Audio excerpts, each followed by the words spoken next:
Assalamualaikum warahmatullahi wabarakatuh. Waalaikumsalam. Selamat siang, selamat datang. Kanda, saya manggilnya Kanda Kalapas lah.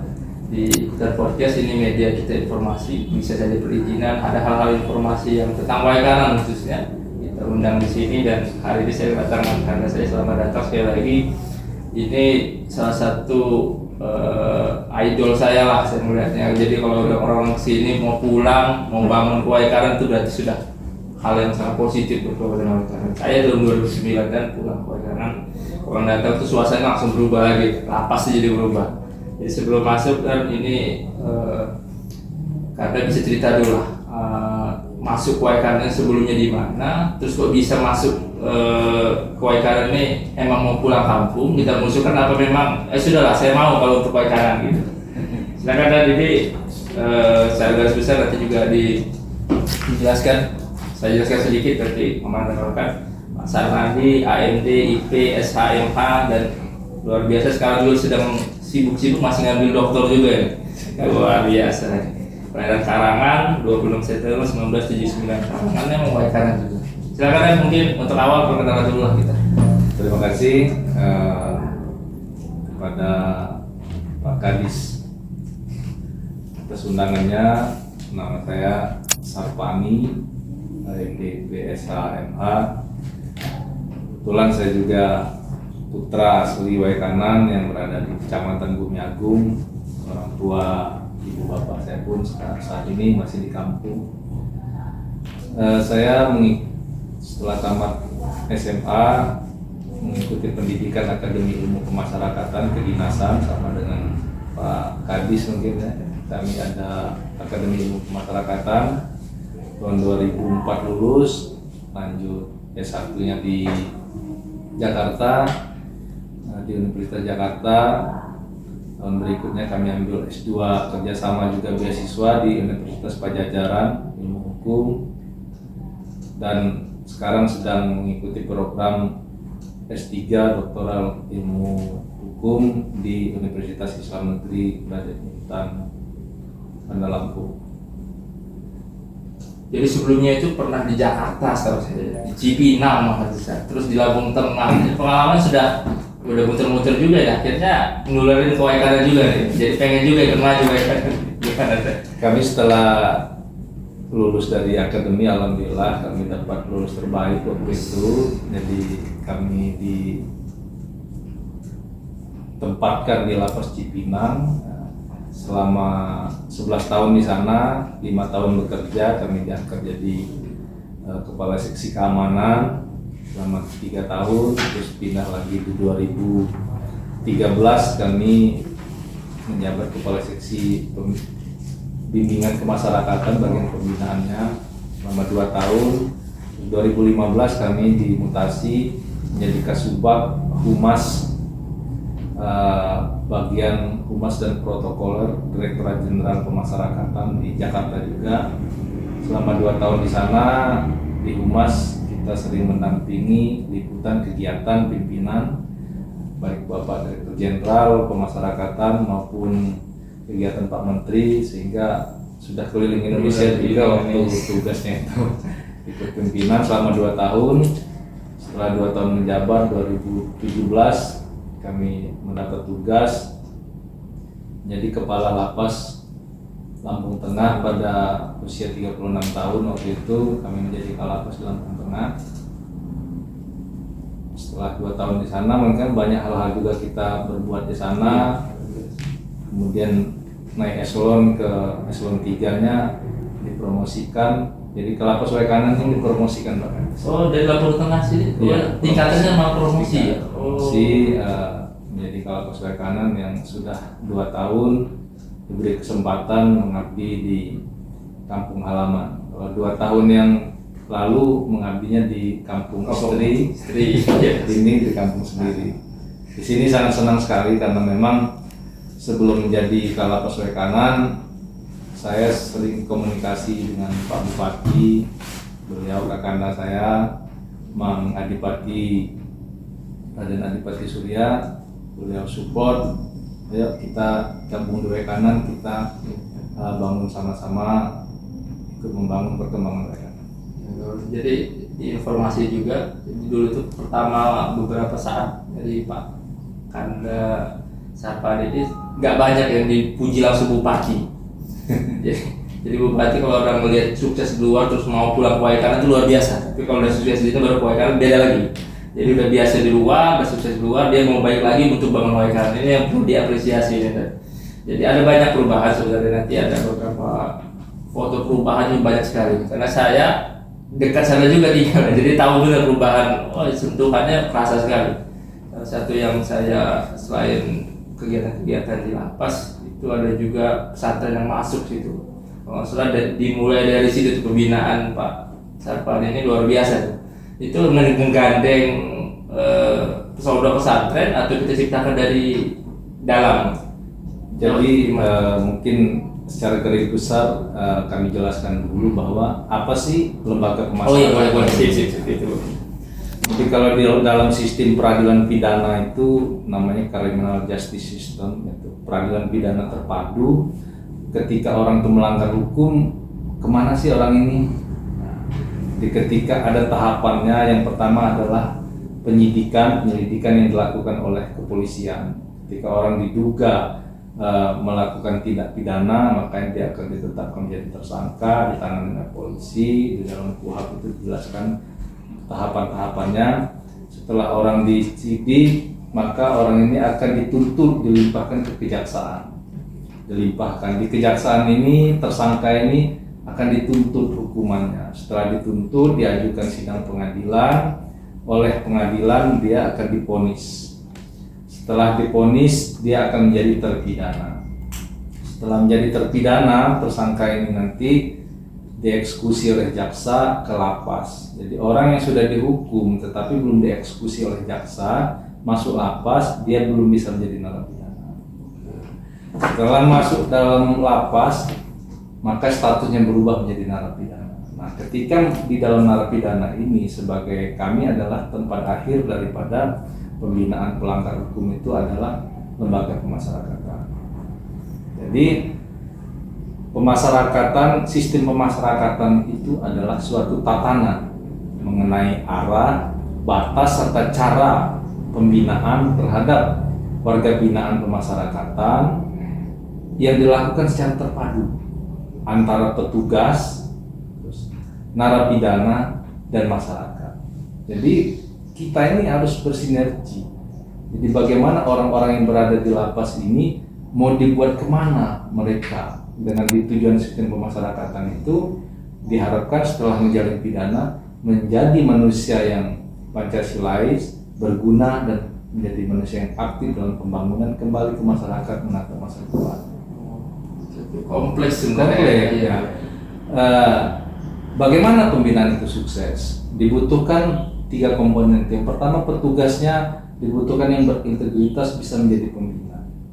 Jadi petugas pemasyarakatan itu tidak seperti tidak seperti pekerjaan dalam satu arah. Dia harus bisa berperan dalam segala lini, segala disiplin ilmu. Dia harus kuasai. Dia harus bisa menjadi guru, orang tua, tempat curhat, tempat berbagi. Jadi harus menjadi pendidik. Jadi kita harus bermultifungsi sehingga kita menggandeng disiplin-disiplin ilmu yang lain untuk melakukan pembinaan. Dibutuhkan petugas ini. Yang kedua, akan sukses apabila narapidana ini mau dibina, dia patuh mengikuti program pembinaan. Yang tidak melanggar aturan, kita berikan hukuman disiplin ataupun tindakan disiplin. Tegasan juga. Nah, terus yang terakhir adalah suksesnya pembinaan itu. Yang pertama adalah, yang ketiga itulah peran serta masyarakat. Jadi bagaimana dia akan sukses ketika kembali ke masyarakat itu tidak diterima. Terus bagaimana dia mau sukses kalau tidak dibantu oleh pihak-pihak ketiga? Nah, disinilah ranah pemerintahan daerah itu masuk masyarakat. Oke, untuk segmen 1 terima kasih nih Pak Kalapas, saya break dulu. Kanda Sarpadi Kalapas Waikanan kita yang ya kita banggakan sama-sama lah karena niatnya baik ini. Jadi cerita tentang pembinaan. Jadi orang-orang juga kadang-kadang perlu tahu juga nih. Jadi tugasnya kompleks lapas itu bukan hanya menangkap, taruh dengan jangka waktu sekian, tetapi pembinaan yang kompleks tadi itu nih, ada tiga item dari petugasnya dan narapidanya itu bersinergi. Ini kita lanjut lagi tentang pembinaan ini, Dan. Jadi apa saja yang item-item pembinaan yang ada di lapas kita deh? Terima kasih. Pembinaan narapidana menurut Undang-Undang 12 tahun 95 tentang pemasyarakatan itu, bahwa kita bisa lihat ke teori pemidanaan. Jadi teori pemidanaan itu bagaimana sih kita memperlakukan pelanggar hukum itu. Kalau kita runut ke belakang ini ya. Jadi dulu ada namanya teori retribusi, penghukuman. Jadi orang yang bersalah itu dihukum. Nah, apapun dia kesalahan dia harus setimpal dengan kesalahannya. Terus berubah lagi menjadi teori pemidanaan itu menjadi deterrence, penjeraan. Orang itu kalau melanggar dijerakan. Tahun 1964 ya, Menteri Hukum dan HAM mencetuskan sistem pemasyarakatan. Nah, sistem pemasyarakatan ini merubah treatment of offenders yang dulu perlakuan terhadap pelanggar hukum itu dengan teori-teori pemidanaan itu penjeraan, terus balas dendam, dirubahlah menjadi pemasyarakatan. Nah, sistem pemasyarakatan itu muncul oleh Menteri Hukum dan Kehakiman saat itu Dr. Saharjo melalui bagaimana pembinaan itu berubah ke pemasyarakatan. Setelah pemasyarakatan, apa yang ada di sistem pemasyarakatan itu tentang pembinaan narapidana? Kita mengenal ada dua sistem pembinaan. Yang pertama adalah pembinaan kepribadian. Di dalam lapas, lembaga pemasyarakatan itu ada namanya pembinaan kepribadian, itu meliputi pembinaan agama, ya, beragama, terus pembinaan kesadaran berbangsa dan bernegara. Mereka harus berlatih pramuka, upacara bendera, menyadarkan bahwa mereka ini warga negara Indonesia. Yang berikutnya adalah pembinaan kemandirian.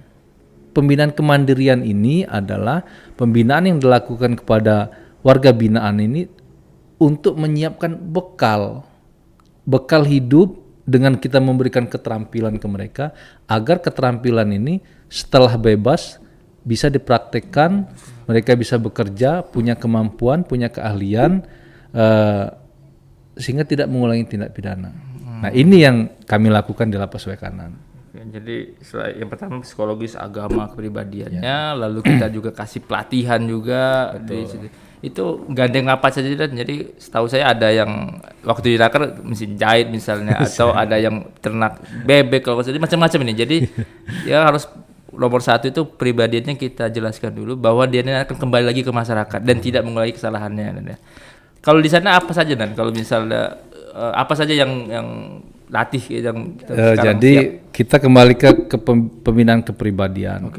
Ketika kami menjabat Januari 2020, kami langsung menginventaris apa-apa yang belum dilaksanakan. Dan tahap awal yang kami lakukan adalah kami bekerja sama dengan pihak ketiga, lembaga pelamboyan ya. PKBM ya, pondok. Kami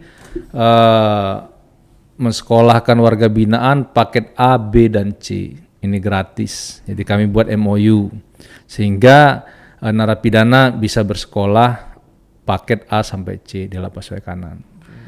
Yang berikutnya kami kepribadian melakukan, saya MOU dengan dengan Kementerian Agama, dengan Majelis Ulama Indonesia, dengan Lembaga Tahfiz Al-Quran dan Pondok Pesantren. Ada 4 lembaga. Ya.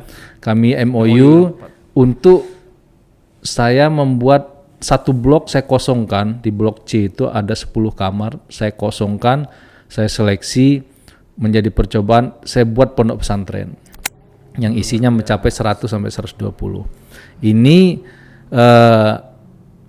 gedungnya sulap menjadi pondok pesantren, dan kami kemarin memperluas masjid, ada bantuan juga dari Pak Wakil Bupati, dari Pemda, Pak Bupati memberikan bantuan baju koko, Al-Quran. Pak Wakil juga kemarin memberi bantuan untuk pembangunan tempat wudhu masjid. Kami luaskan masjid itu 15 kali 10 dari masjid utama, sehingga dulu hanya menampung 200. Sekarang kami tes di sholat Idul Fitri kemarin isi 530 dengan pegawai 40, hampir 600 muat di masjid. Nah, jadi kami tambahin kanopi, kami keramik semuanya. Luas, tempat wudhu sisi di dalam dan outdoor, indoor ada. Terus kami gandeng Bank Syariah Indonesia untuk membuat sekretariat pondok pesantren. Jadi terbangunlah sekretariat ini kira-kira ukuran 9 kali 6. Ini adalah ruang transit pondok pesantren jika ada tamu-tamu yang memberikan ceramah agama, kita tamu di ruang khusus dulu untuk menghargai pihak luar yang menjadi pembimbing di pondok pesantren kita. Itu untuk agama Islam. Oke. Jadi kita bukan semua Islam aja ya, macam-macam di sana. yang lain. Iya. Nah, terus untuk agama Kristen memang kita ada gereja. Kemarin saya kerjasama dengan di Kementerian Agama melalui di sini karena tidak ada kasih agama Kristen. Jadi dia lembaga persatuan komunitas umat Kristen itu. Kami tersambung dengan Pendeta Fransiskus di Bandar Lampung. Jadi kami buat baru perdana Natal bersama di Lapas Waikanan. Nah, jadi kemarin itu kita perayaan Natal. Itu untuk Kristen, kita sudah MOU untuk memberikan yang belum pernah ada. Memang agama Nasrani hanya 3 sampai 4 orang. Akhirnya sekarang sudah berjalan. Itu Kristen. Untuk agama Hindu. Nah, selama kami jadi Kalapas kurun waktu awal 2 sampai 5 bulan itu banyak orang Hindu, orang Bali. Mu'alaf. Nah, jadi kadang dapat pahalanya nambah lagi. Betul, tapi memang kalau bagi kita yang istilahnya Muslim ya memang baguslah ini ada yang jadi mu'alaf, tapi saya tidak berpikir ke sana. Saya lebih ke kebinekaan dalam kehidupan beragama. Mungkin pemikiran saya, kenapa sih orang ini mu'alaf? Mungkin salah satu penyebabnya tidak ada pura. Jadi gimana sih mereka mau ibadat? Tempatnya tidak ada. Nah, itu saya lakukan juga waktu jadi Kalapas Lampung Tengah itu. Kebetulan di Lampung Tengah dulu Kapolresnya Pak Made orang Bali, ke Dewan banyak Bali, Pak Komang Koheri dan sebagainya. Di sana hibah. Nah, saya coba dua kanan. Saya menghadap Pak Komandan Kodim, Pak Ana Agung gede, beliau ini kan. Saya mohon petunjuk Pak Dandim, saya bilang gimana ini kalau kita buat pura. Udah kami tersambung dengan Ketua Parisada Hindu Dharma, Pak DPR Pak Nengah ya, Pak Nengah, terus sama Pak Ketut Sutama, PHDI Bahuganya. Saya bilang, ayo saya siapkan lahan, kita buat pura biar teman-teman yang beragama Hindu bisa melaksanakan ibadah. Hitungan minggu langsung action, beliau datang mau ngasih duit ke saya. Ini Pak, kita siap bantu. Saya bilang saya tidak terima uang. Coba silahkan, karena saya tahu Pak Kadis bahwa bikin pura itu mahal. Waktu di Lampung Tengah itu beli relief itu bisa 4-50 juta. Nah, daripada kurang kita nanti kendala nggak selesai, akhirnya saya minta fisiknya aja. Dibangunkanlah kurun dari Januari bulan Mei peresmian tahun lalu 2021, dan kita sudah ada pura Sudacita yang ada di Lapas Waikanan. Jadi ketiga agama ini sudah ada nih, sudah ada. Ini baru pembinaan kepribadian ini, Pak. Kepribadian. Nanti yang segmen ketiga lanjut lagi nih. Kemandiriannya belum untuk kerjasama. Jadi segmen ketiga nanti kita bahas kemandirian lah ya. Siap.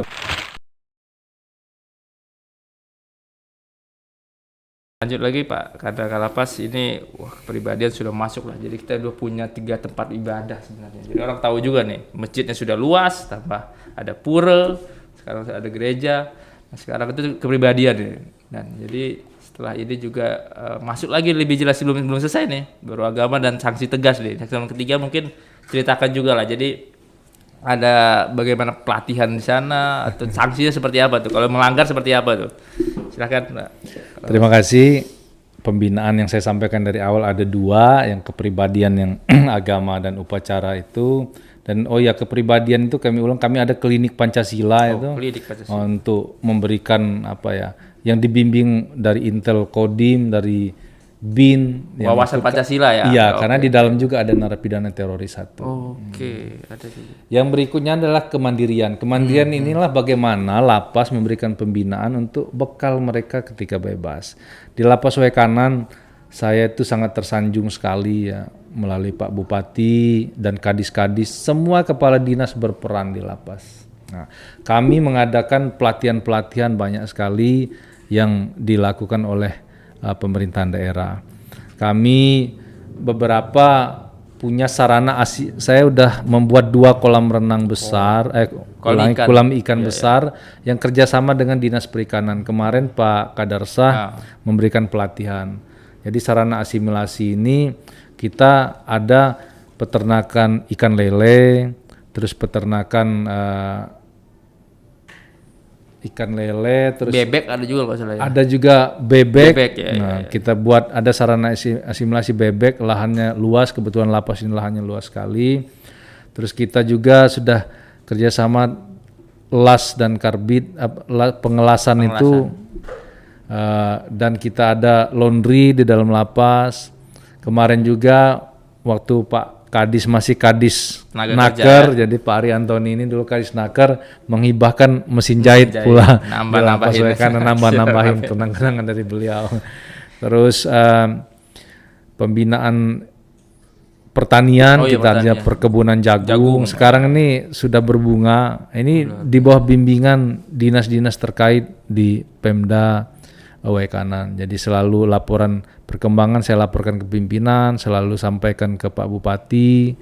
Terus kesehatan narapidana juga kepala dinas kesehatan dengan rutin memberikan pelayanan vaksin ya, tentang vaksin, tentang TBC, apapun yang ada di luar semuanya ada di dalam. Jadi ditangani dengan baik dengan dinas-dinas terkait. Betul. Jadi bupati, wakil bupati dan jajarannya memang harus tahu juga. Jadi banyak tahanan juga orang Waikanan, ya kan. Jadi pemilihan pun banyak juga orang di Waikanan kan. Jadi warga kita juga gitu loh. Jadi memang ini tanggung jawabnya sama-sama. Alhamdulillah memang ya, tapi tetap harus Pak Kalapas itu lumayan juga harus ya kenalan juga kan, mau nggak mau kan harus kenal lah. Jadi dijelaskan juga Bupati, Pak Wakil Bupati juga masuk karena ini warga kita juga ya. Betul, saya sampaikan ke beliau berdua ya, ini warga kita kami juga. Ini kan instansi vertikal yang memberi tugas melakukan pembinaan warga-warga Bapak. Jadi jangan kita saling masing-masing, kita juga nggak bisa berdiri sendiri dan semuanya.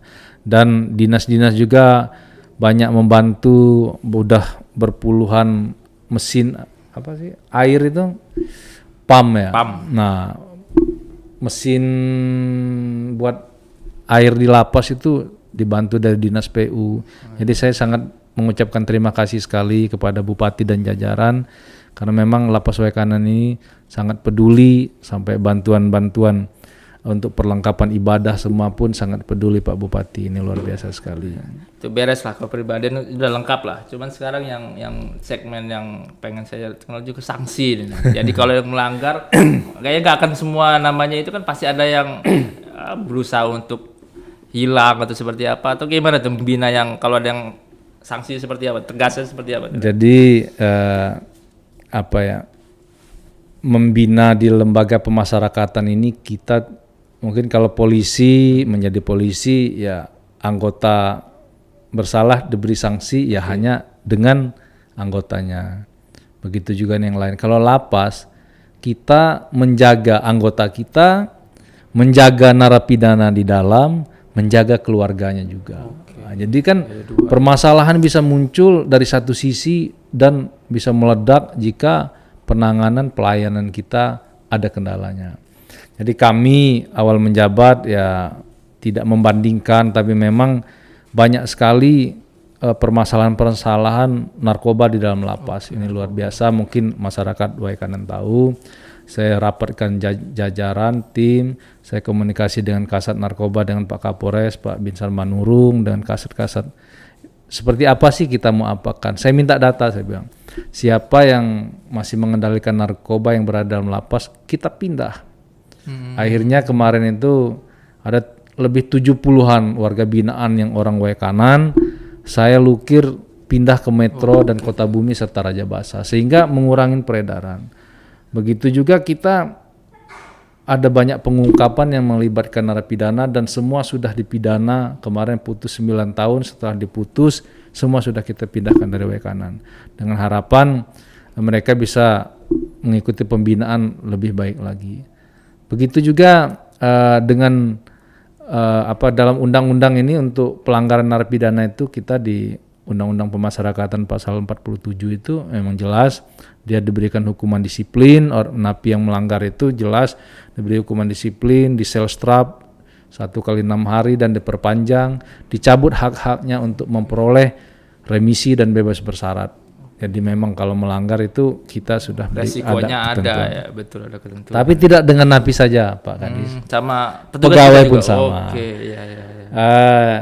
Kita selama kurun waktu 2-3 tahun terakhir ini sudah 3 pegawai dipecat di Lapas Wekanan, salah satu juga pejabat.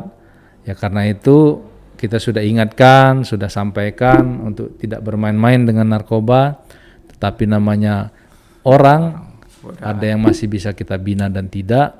Akhirnya kita serahkan ke aparat penegak hukum. Terus saya koordinasi dengan pimpinan karena banyak pegawai yang sudah belasan tahun di sini. Akhirnya saya minta dilukir dan mutasi.